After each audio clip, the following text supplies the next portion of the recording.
사무상 19장 8절에서 17절까지 말씀을 한 절씩 교독하시겠습니다. 제가 먼저 읽습니다. 전쟁이 다시 있으므로 다윗이 나가서 블레셋 사람들과 싸워 그들을 크게 쳐 죽이매 그들이 그 앞에서 도망하니라.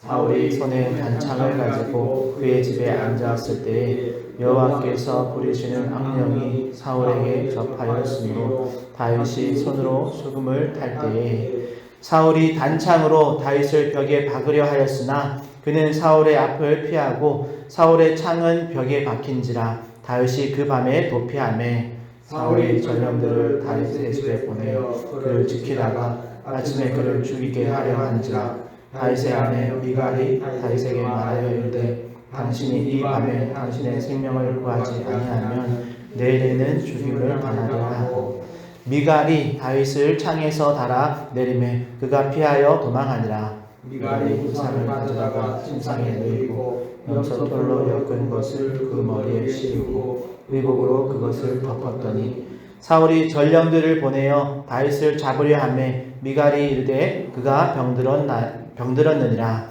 사울이 또 전령들을 보내어 다윗을 보라 하며 그들이 그를 침상께 내게 들고 오라. 내가 그를 죽이리라. 전령들이 들어가 본즉 침상에는 우상이 있고 염소털로 엮은 것이 그 머리에 있었더라. 사울이 미갈에게 이르되 너는 어찌하여 이처럼 나를 속여 내 대적을 놓아 피하게 하였느냐. 미갈이 사울에게 대답하되 그가 내게 이르기를 나를 놓아 가게 하라. 어찌하여 나로 너를 죽이게 하겠느냐 하더이다 하니라. 아멘. 오늘은 죽이려는 손과 살리시는 하나님이라는 제목으로 하나님 말씀 전하려고 합니다. 우리는 앞서 살펴본 본문에서 사울은 다윗을 죽이려고 했는데 요나단은 그 사이에서 화해의 다리를 놓는 것을 보았습니다. 요나단은 아버지 사울에게 다윗의 그런 충성과 무죄함을 설명했고 결국 사울은 맹세하면서 여호와께서 살아계심을 두고 맹세하노니 그가 죽임을 당하지 아니하리라 하고 이렇게 맹세까지 하면서 자신의 죄를 이렇게 바꾸었죠. 그래서 다윗은 다시 왕궁으로 돌아왔고 문제가 정리된 것처럼 보였습니다. 그런데 오늘 본문은 예상과 다르게 시작합니다. 8절 말씀에 보니까 전쟁이 다시 있음으로라고 시작하죠. 평안이 오래가지 않았단 말입니다. 블레셋과의 전쟁이 다시 시작되었고 사울의 마음속에 그 시기와 분노도 다시 일어납니다. 그리고 오늘 본문은 우리에게 한 가지를 보여주죠. 바로 사람은 죽이려고 하지만 하나님은 자기 백성을 어떻게든 살리시는 것을 우리에게 보여주고 있습니다. 그런 말씀을 보면 먼저 8절을 보면 다윗은 다시 전쟁에 나갑니다. 그리고 또 크게 이깁니다. 그리고 다윗은 여전히 충성스럽게 자기 맡겨진 사명을 감당하죠. 나라를 위해서 싸우고 또 왕을 위해서 여전히 헌신하는 것을 볼 수 있습니다. 그런데 9절에 보면 사울이 악령으로 괴로워할 때 또 다윗은 또 다시 수금을 타면서 사울을 돕습니다. 그런데 이 장면이 참 저는 신기하게 보였습니다. 왜냐하면 우리는 다윗같이 이렇게 할 수 있을까라는 질문이 생긴 거죠. 저와 여러분이 다 아시듯이 다윗은 이미 사울이 자신을 죽이려고 했던 일을 경험했던 사람입니다. 아마도 그런 상황에서 마음의 상처도 받았을 거고 또 두려움이 있었을 수도 있겠죠. 그런데도 다윗은 자기의 자리를 떠나지 않고 왕을 섬기는 일을 계속해서 하고 있다는 거죠. 그런데 사울은 어떻습니까? 10절에 보니까 또 창을 듭니다. 얼마 전에 여호와 이름으로 맹세하겠다라고 해놓고도 그것을 까맣게 있고 그리고 이번에는 이 창을 들고 죽이려고 했던 것이 한 번이 아니죠. 계속해서 반복되어지고 있습니다. 근데 처음에는 우발적인 사고처럼 보여졌지 모르지만 이제는 누가 봐도 이건 의도적으로 죽이려고 하는 거죠. 그리고 11절부터는 더 심각해지는데요. 이제 그 밤에 전령들을 보내서 다윗의 집을 지키게 하고 이제 죽이라고 명령까지 합니다.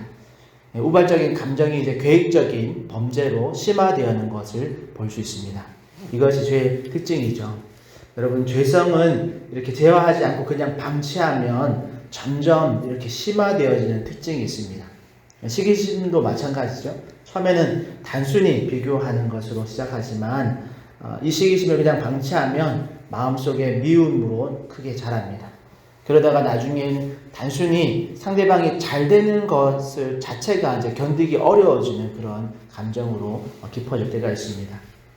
특히 사울은 이 문제의 원인을 자신에게서 찾지 않고 자기의 두려움이나 어떤 불순종, 자기의 어떤 무너짐을 자기의 것으로, 자기의 문제로 생각하지 않고 계속 다윗 때문이라고 생각했고, 그래서 자신에게 충성하는, 자신에게 선의를 베푸는 다윗조차도 제거하려고 했던 것이죠. 그러기에 사울의 이런 죄의 심화 과정을 보면서 우리 안에도 작은 그런 사울이 있을 수 있음을 여러분 잊지 마시길 바랍니다. 특히나 인간관계 속에서 이런 서운함이나 또 비교의식, 이런 인정받지 못한 것에 대한 억울함, 이런 것들이 오래 쌓이면 마음에 병이 들기 마련입니다. 더욱이 하나님을 의지하지 않고 또 하나님께 그걸 의탁하지 않고 기도하지 않는 그런 마음으로 계속해서 이런 시기함이나 서운함 이런 것들을 가지고 있으면 우리 마음이 얼마든지 쉽게 무너질 수 있죠. 그러기에 우리는 어떤 면에서 매일마다 또 매 순간마다 주님 앞에 우리의 마음을 항상 이렇게 토해내고 또 하나님 앞에 우리의 마음을 점검하는 그런 성도들 되시기를 바랍니다. 다음으로 10절 말씀에 보면 사울이 창을 던졌을 때 다윗이 피합니다. 그리고 그 자리 자체를 완전히 이제 피해서 집으로 도망하게 됩니다. 그런데 여기서 저는 한 가지 질문이 생겼습니다. 왜 다윗은 이렇게 맞대응하지 않았을까라는 질문이죠. 사실 다윗에게도 충분히 이걸 이길 수 있는 힘이 있습니다.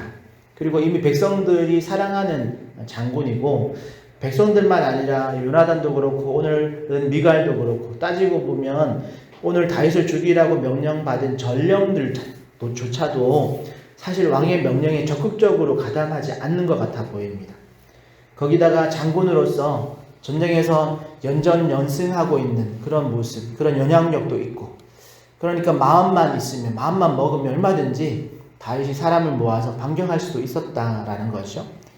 저 같으면 그냥 과장할 것도 없이 그냥 사실 그대로 왕이 나를 죽이려고 했다라고 그 말 한마디만 해도 다윗 편에 서서 다윗을 지켜주고 또 그 미쳐 날뛰는 사울 왕을 끌어내릴 사람들이 많았을 겁니다. 그런데 다윗은 그렇게 하지 않죠. 왜일까요? 그 이유는 이 자기 손으로 이 문제를 해결하려고 하지 않았기 때문입니다. 아니, 더 정확하게 말하면 이 문제는 내 손으로 해결해서 될 문제가 아니다라는 것을 알았기 때문입니다. 다윗은 알고 있었습니다. 왕위를 주신 분도 하나님이시고 그래서 때를 정하시고 그것을 이루시는 분도 하나님이시라는 것을 알고 있었습니다. 그래서 반격하지 않았습니다. 억울함을 자기 방식으로 해결하지 않았다라는 거죠. 하나님께 그 억울함을 이렇게 내어드리고 하나님께서 하실 일로 하나님께 정권을 넘겨드린 겁니다. 그래서 싸우는 대신 피한 거죠. 어떤 면에서 이것이 지혜로운 선택이었습니다. 그리고 잠언 9장 7절 8절 말씀에 보면 이와 관련된 지혜를 이렇게 기록하고 있는데요. 거만한 자를 징계하는 자는 도리어 능력을 받고 악인을 책망하는 자는 도리어 흠이 잡히느니라. 거만한 자를 책망하지 말라. 그가 너를 미워할까 두려움이라. 지혜 있는 자를 책망하라. 그가 너를 사랑하리라. 아멘. 여러분, 이 말씀과 같이 상대방의 상태를 잘 분별해서 대처하는 지혜가 필요합니다. 그리고 보면 어제 우리가 읽은 1절에서 7절 말씀에는 거기에는 이제 요나단이 등장해서 사울과 대화할 때 보면 그나마 그때는 사울이 악령의 지배를 받지 않고 있을 때였습니다. 그러다 보니까 요나단이 직언을 했을 때 사울은 자신의 그 과함을 뉘우치고 돌이켰죠. 그런데 오늘 본문을 보니까 사울은 이 악령의 지배를 받는 상황이었습니다. 그런 미움과 분노가 지금 감정에 휩싸여서 이성을 잃은 상태로 그것이 드러나는 그런 상태였죠. 그것도 지금 당장 다윗을 지금 죽이려고 창을 던지는 상황에서 여러분 그 상황에서 사울을 붙들고 왕이시여 이건 범죄입니다. 내가 무슨 죄를 지었습니까? 이렇게 논리적으로 맞대응하고 있었다면 여러분 사울 왕이 그냥 화만 돋구고 상황은 더 악화되었을 겁니다. 그러니 이런 상황에서는 그 자리를 피하는 것이 지혜이죠. 우리는 믿음이라 하면 무조건 버티고 맞서 싸우는 것이라고 생각할 때가 있습니다. 그러나 여러분, 때로는 믿음은 내 손을 거두는 것이 믿음일 때가 있습니다. 그리고 하나님이 하실 일을 내가 대신 하려 하지 않는 것이 믿음일 때가 있습니다. 그러니 각각의 상황을 잘 분별하는 지혜가 있어야겠죠. 여러분 생각해 보십시오. 우리가 살다 보면 억울한 일을 당할 때가 있습니다. 또 말하고 싶은데 참아야 할 때가 있고, 당장 해명할 수 있는데 기다려야 할 때가 있습니다. 특히 가까운 관계일수록 그렇죠. 우리가 가정에서나 또 교회에서도 직장과 또 인간관계에서도 그렇습니다. 감정이 올라오면 빨리 그걸 해결하고 싶은데 또 내가 옳다라는 걸 증명하고 싶고 상대방이 이것을 되갚아주고 싶을 때도 있고 나중에는 그걸 끝장 보고 싶을 때가 있습니다. 그런데 가만히 보면 우리가 성급하게 해결하려고 했던 것들 중에 오히려 그 전의 상황보다 더 나빠지는 경우가 훨씬 많습니다. 어떤 부분은 화가 난 상태에서 그 순간 참지 못하고 이렇게 던진 말 때문에 더 관계가 오히려 더 오랫도록 이렇게 멀어져 있는 경우도 있고, 또 어떤 성도는 억울함을 참지 못하고 감정대로 그렇게 반응했다가 더 큰 오해를 만들기도 합니다. 그런데 시간이 지나보면 한결같이 동일한 말을 하죠. 내가 조금 더 참을 걸, 조금 더 기다릴 걸. 그때 내가 너무 앞서갔구나, 이런 후회를 하기 마련입니다. 그러기에 믿음은 그냥 모든 걸 즉시로 해결하는 그런 능력이 아니라 하나님께 맡기며 기다리는 그런 힘인 줄 믿습니다. 결국 다윗은 비겁해서 피한 것이 아닙니다. 하나님을 신뢰했기 때문에 자기의 손을 거두고 하나님께 이 상황을 맡긴 거죠.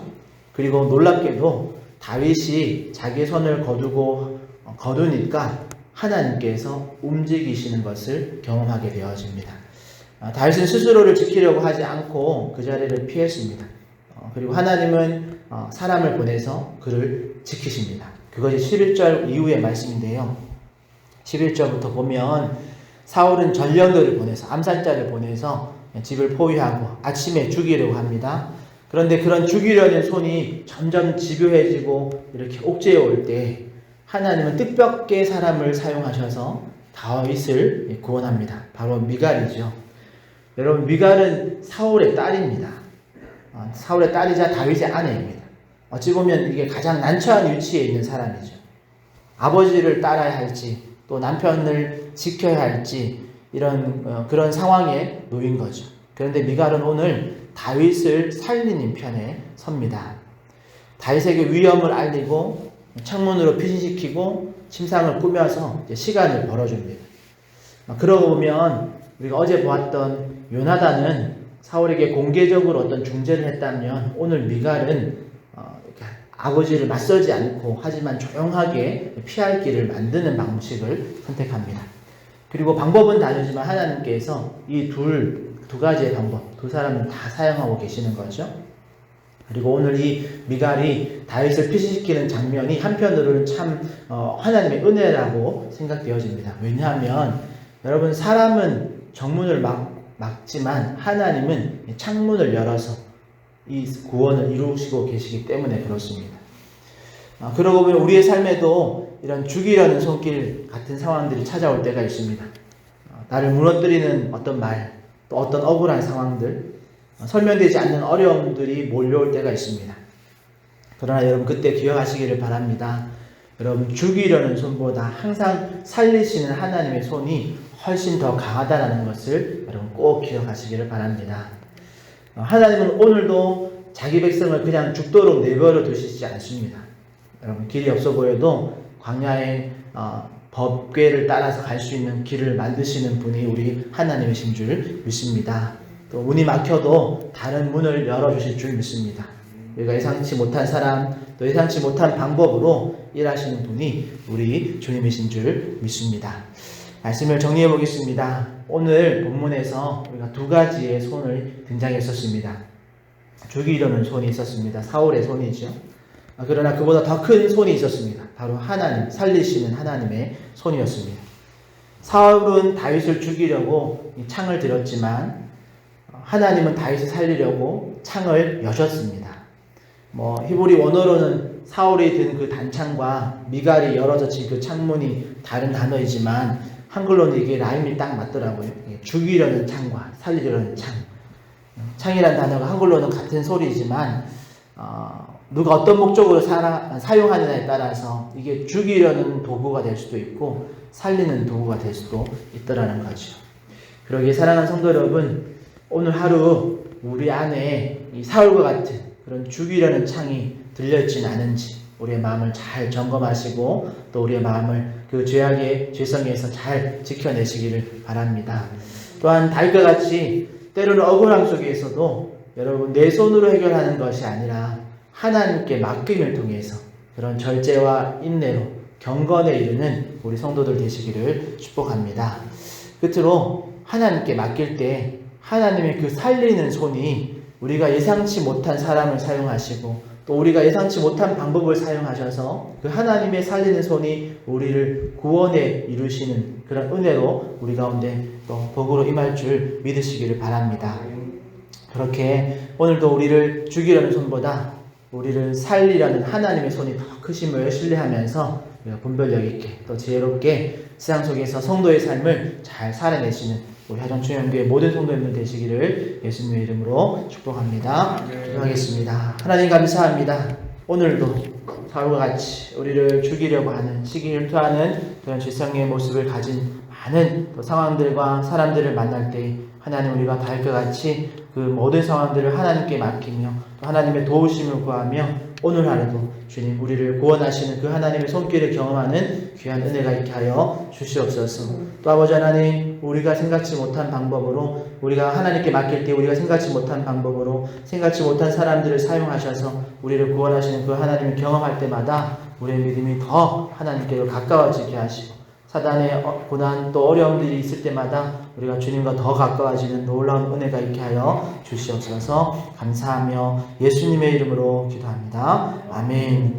하늘에 계신 우리 아버지여, 이름이 거룩히 여김을 받으시오며 나라에 임하옵시며 뜻이 하늘에서 이룬 것 같이 땅에서도 이루어지이다.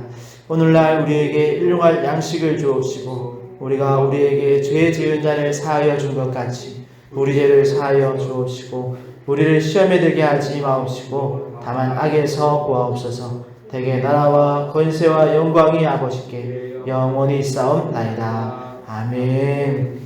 우리 시간 말씀을 두고 기도하실 때에 우리가 주님 안에서 이런 시기와 분노를 잘 다룰 수 있는 우리 마음의 상황들 잘 살필 수 있도록 기도하시고 또 때로는 억울함이나 어려움 속에서도 오늘 다윗처럼 내 손으로 해결하는 것이 아니라 하나님께 맡기는 우리가 되게 해달라고, 그래서 하나님의 방법으로 하나님의 때에 또 하나님의 영광을 위해서 모든 상황들이 또 잘 해결되어지고 또 우리가 또 살아갈 수 있는 은혜 달라고 기도하시고, 특별히 오늘은 우리 주보의 기도 순서처럼 우리 구역 식구들과 교회 공동체를 위해서 기도하는 화요일입니다. 여러분 각자가 속한 구역 식구들의 이름 불러가면서 여러분 그들의 상황과 형편을 위해서 기도해 주시기를 바라고, 그리고 우리 화정충영교회가 정말 복이 되어 복음의 통로로 살아가는 그런 귀한 교회 공동체 되게 해달라고 우리 또 여러분 개인의 기도 이름을 가지고 주님 한번 찾고 통성으로 기도하며 나가겠습니다. 주여 하나님 감사합니다. 주님 앞에서 우리의 모습들을 다시 기도하고 하나님 우리 안에도 사울 같은 그런 마음들 꼭 일어나고 있다면 우리가 기도하며 성령님의 은혜를 구하며 우리의 마음속에 있는 분노와 시기를 잘 다스려갈 수 있게 하여 주시옵소서. 결코 그것을 그저 방치함을 통해서 악화되어지는 모습 없게 하여 주시고 하나님 우리 안에 주님이 주시는 평안과 또 감사로 또 안심한 그 마음들로 하나님 우리가 오늘 하루도 인생을 살아갈 수 있게 하여 주시옵소서. 특별히 하나님 우리 안에 또 달과 같은 마음이 있게 하여 주시옵소서. 문제를 지혜롭게 잘 분별할 수 있게 하여 주시고 하나님께 그 상황들을 맡겨드림을 통해서 하나님께서 사용하시는 방법을 통해서 하나님의 영광을 위해서 주님의 뜻이 이루어지는 것을 우리가 이렇게 지켜갈 수 있는 우리를 다 되게 하여 주시옵소서. 우리 안에 능력을 있게 하여 주시고 또 지혜로운 내천을 있게 하여 주셔서 아버지 하나님 주님 앞에서 은혜의 자로서 하나님께서 함께 하시는 자로서의 모습대로 살아갈 수 있는 은혜를 베풀어 주시옵소서. 오늘도 주님 우리 구역과 우리 교회 공동체를 사랑하여 주시고 주님이 공동체를 통해서 하나님 우리가 주님 앞에 더 큰 사랑을 경험할 수 있게 하시고 하나님의 돌보심을 경험할 수 있게 하시고 우리가 서로를 위해서 기도함을 통해서 공동체에서 기도함을 통해서 하나님께서 우리 공동체를 향한 하나님의 사랑하시고 한 부분을 감당하는 분이 하나님 하나님과 아버지는 서로를 위해 기도함을 통해서 주님의 사랑하심을 더 깊이 경험하는 놀라운 은혜가 되어 주시옵소서.